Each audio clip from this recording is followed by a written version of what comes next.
Assalaamu calaykum waraxmatullaahi wabarakaatu.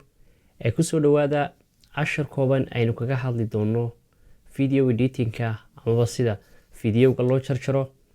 Marka hore waxaynu guud mari doonaa ama soo koobi doonaa xilligan aynu duubayno videogan oo ah sanadkan 2019 bal softwarada aadka loo isticmaalo ee lagu jarjaro amaba lagu edit gareeyo videoyada.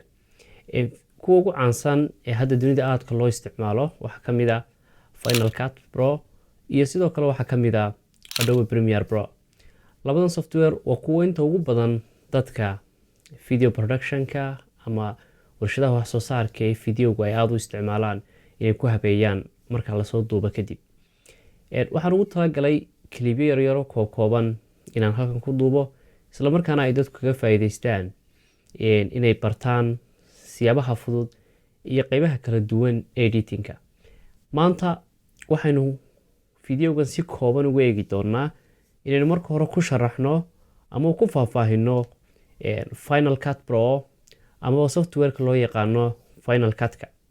Dulmar yar oo guud haddaan sameeyo, softwarekan Final Cut-ku waxa uu ku shaqeeyaa kombiyuutarada Mac-ga cidda haysata ama ha noqdaan laptop amaba ha noqdaan iMac kombiyuutarada desktop-ka ah ee shirkadda Mac ay leedahay, laakiin kuma shaqeeyo kombiyuutarada Windows-ka.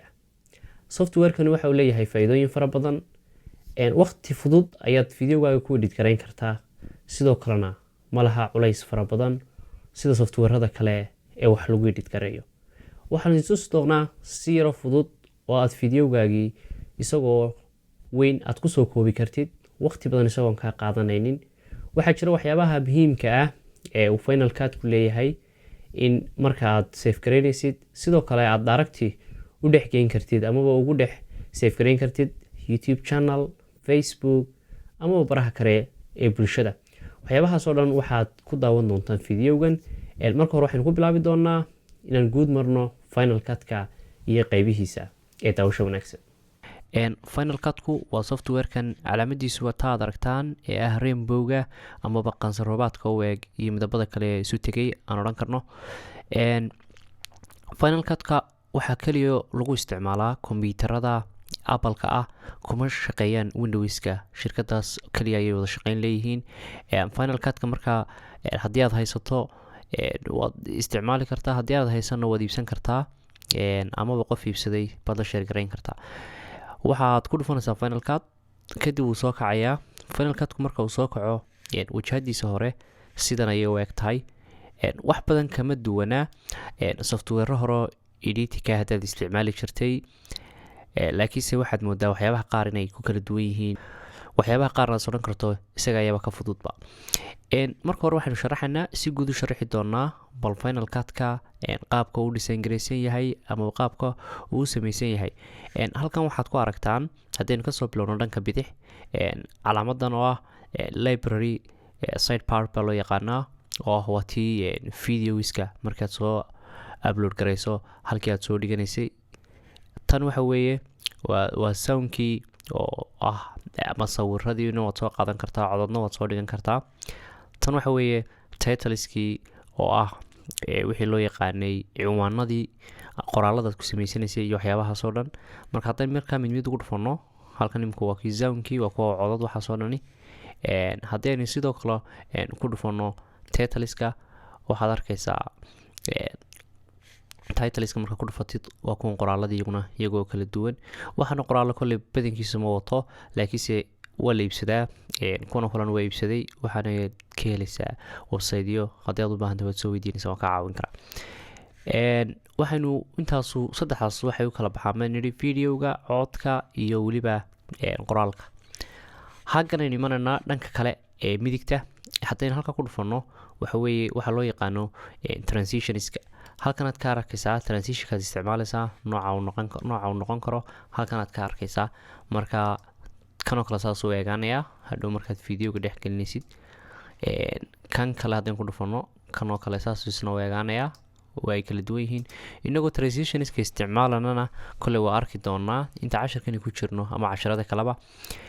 halkan haddaan ku dhufano halkan waxaa lahahdaa effectskan waxay isugu jiraan effectyada video effects iyo audio effects oo ah kuwa codadka loo isticmaalo iyo kuwa video ah intaba way isugu jiraan meelaha laga sameeyo chroma keyga markaad green screen ku duubto wax halkan ay ku dhex jiraan markaad doonaysa inaad samaysid blurring oo ah inaad videoga hide geliso ama aad qariso si aan qofkaas loo garano kale halkan waxaan dhan ku jiraan kole hal markuma soo wada koobi karno laakiinse si guud baan horta maanta u sharaxanaa halkaasna waa effectska halkan baa timi halkan waxaa ku jira halkan calaamada aritaan transform crop iyo distort halkan waa kuwa meelaha loogu sameeyo in videoga haddaad hareeraha kasoo gaabinayso aad ka jaraysid haddii aad ballaadhinaysid sidoo kale iyo waxaas oo dhan baa loo isticmaala halkana intaa markaynu si guud ugaga nimaadno kolley qofku markuu dhex galo isagaa sii baran doona casharo kaloo intan ka faahfaahsanna kolley waa soo gelin doonaa bartanan hadda idin kasoo gudbinayno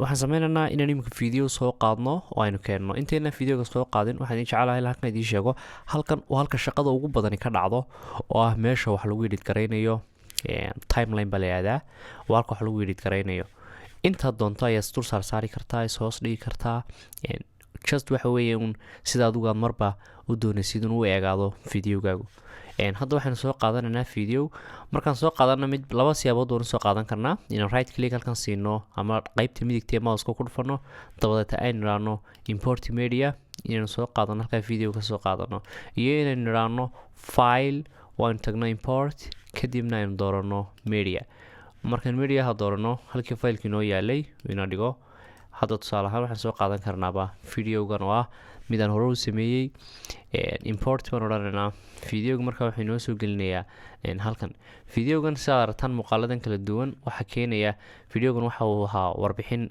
ku saabsan wadamo badan oo caalamka ilaa 10 wadan bay ka waramaysaa saamiga ama qiyaasta ragga iyo dumarku ee wadamadaasi tiradooda iyo waxyaabahaas hadda waxaynu ka soo qaadanaynaa videoga aan soo doonaynaa inaan xagga hoose keenno drag baan ku sameynaynaa halkan aan soo dhigaynaa videogii markaa wuxuu inoo soo dhigay halkan hoose inoo soo dhigay isagoo isku wada xidhan marka videogan waxa uu kaga duwan yahay videoyada kale videogan oo kale waa video xoogaa laga shaqeeyay baa la odhan karaa maadaama aad aragtaan backgroundka iyo waxyaabahaas oo dhani inay yihiin qaab studio oo ah mid hore looga soo shaqeeyay laakiinse muhiimadda aan u baahanay waxa weeye inaynu baranno sida videoga loo soo dhigo sida loo jarjaro iyo sida loo edit gareeyo waxaan sameynaynaa hadda videoga aad buu dheer yahay haddaan doonayna inaan soo qaadano qayb ka mid ah intaasoo kale aan soo qaadano waxaan ku dhufanaynaa halkan bayn furaynaa waxaan tegaynaa halka ay ku taalo bladeka markaan ku dhufano waa sakiintii ama mindidii wax lagu jiray oo kale waan ku dhufanay videoga hadda laba ayuu kala go-ay qaybna waa qaybta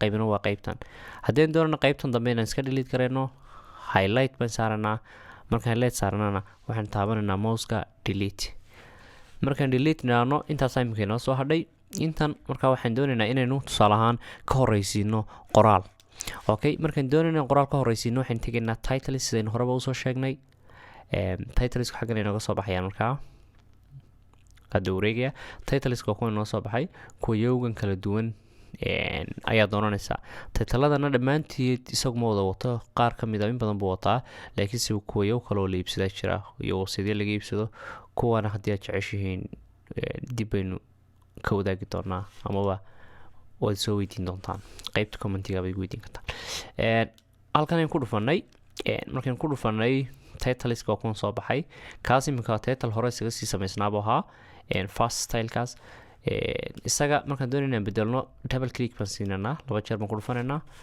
halkaa markaa horeen bedelaynaa tusaale ahaan waxaynu ka dhigaynaa daawo oo kale qaybta kalena waxay ahayd qaybtaas waa intii hore inta kalena fastigan bay ahayd tan ayana waxaan sameynaynaa double click baan siinaynaa iyana waan bedelaynaa waxaan ka dhiganaaba barnaamij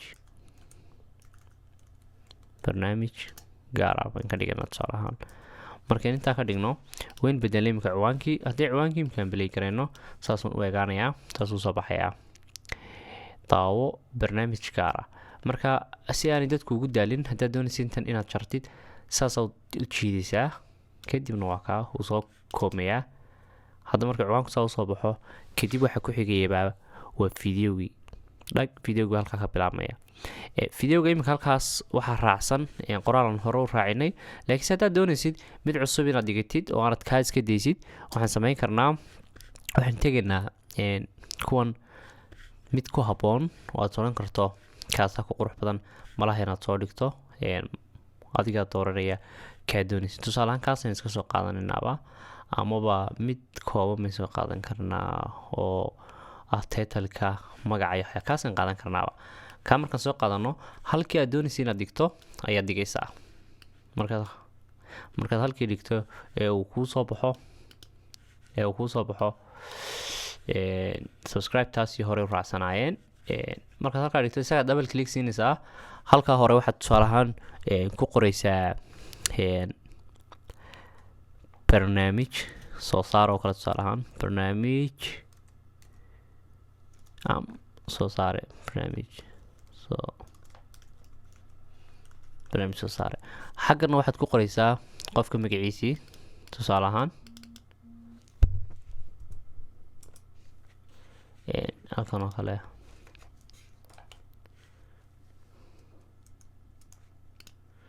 kaa hore waad iska masaxdaa. kaa hore markaad masaxdo qofka magaciisa waxaad ku qoraysaa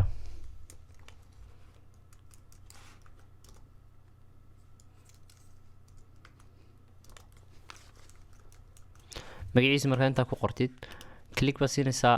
markaa waxay ku tusaysaa inta imkan qorna waa inay soo baxdaa barnaamij soo saare maxamed Cawad oo kale waa magacaygan ku qoray. intaasi waa intaa. haddaad doonaysid videoga inaad transition dhex gelisid, waxaad samaynaysaa halkan transitionkii sameynaynaa. waxaan soo qaadanaynaa mid ka mid ah transitionadan, kaasoo kalena soo qaadanaynaa. halka videogan ka dhex labada halkan ka kala jarnayn gelinna, kadib markaan imika isuu eegaanay transitionku haddayna arkana saas u eegaanay transitionku waa ka. intaas waxa weeye qaabka loo soo waxaan eegnay import gareeyo loo soo qaato videoga, titleka sida loogu qoro, sida loo jaro iyo sida transition loo dhexgeliyo. qaybaha dambe waxaynu ku baran doonaa sida loo save gareeyo, tusaale ahaan oo videoga aad u save gareynaysid iyo waxyaabahaas oo dhan waxaan ku baran doonaa qaybaha dambe. balse maanta waxay naga ahaydun intaasi hordhaca ah ama tusaalaha ah ee aan idinku tusayay qaabka Final Cut-ka uu shaqeeyo. waa runtii waa software aad u fudud marka loo eego software kale oo lasoo maro wax lagu edit gareyn jiray ama kuwo kale oo hadda la isticmaalo. waxaana uu softwarekan kaga fiican yahay la oran karaa kuwa iyaga kale kolen waad baan isticmaalaa. wuxuu kaga fiican yahay waa uu fudud yahay, computerka kaama mashquulinayo. haddii computerkaagu yahay mid qaad weyn ama barnaamijkiisu fiican yahay, si hawl yar ayuu maaragtay kugu edit gareynayaa baa la oran karaa. marka runtii waa aad iyo aad buu u fudud yahay. intaas baan maanta kusoo koobanaa hordhaca Final Cut-ka barnaamijkan aan ku eeganay. hamogaanin qaybaha dambe ee barnaamijkan iyo kuwayo kale oo xiiso badan oo aan isleenahay bulshada ka faa'iidaysato. dhammaantiin aad ba mahadsantihiin. haddii aad channelka ku cusub tahay fadlan subscribe. wasalaamu calaykum waraxmatullaahi wabarakatuh.